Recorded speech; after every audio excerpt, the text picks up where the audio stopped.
hat's München drin, dort zieht's alle Jäger hin. Der schönste Laden weit und breit, da kommen's von weit her die Leute. Jeder sieht es, jeder weiß, der Oberhammer, der ist heiß. Ein wenig Geld musst schon hinlegen, aber dann wirst gleich auch sehen, Qualität hat ihren Preis. Kaufst du billig, kaufst den Scheiß. Beim Oberhammer gibt's kein Klump, der Oberhammer ist kein Lump. Im Pasing gibt's nur eine Adresse, wo sich alles kaufen lässt. Ob Flinte, Ferngras, Zielfernrohr oder ein Schnapsal oder gleich zwei. Kleidung zum Sortiment gehört, alles was das Herz begehrt. Oberhammer muss man kennen, Oberhammer ist der Renner. Von Flensburg bis nach Reichenhall, von Freiburg bis ins Isartal. Das Geschäft ist einfach eine Schau, unterm Himmel weiß und blau. Von Bremen eine bis Zwickau, von Kiel bis Oberhammergau.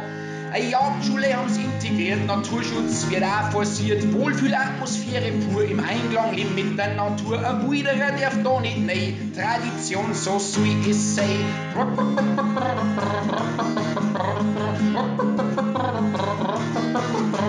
Eine Marken gibt es zu kaufen, du musst nicht in 3 Geschäfte laufen. Sogar eine eigene Kollektion zum Ozean gibt es dort schon. Der Oberhammer rüstet aus, mit echtem Hirsch schaut schneidig aus. Parken direkt vorm Geschäft, wo's entspannt ankommen lässt. Freundlichkeit und Kompetenz, immer Zeit für eine Audienz. Immer ein Berater frei im schönsten Laden Münchens. Kennt's vorbei.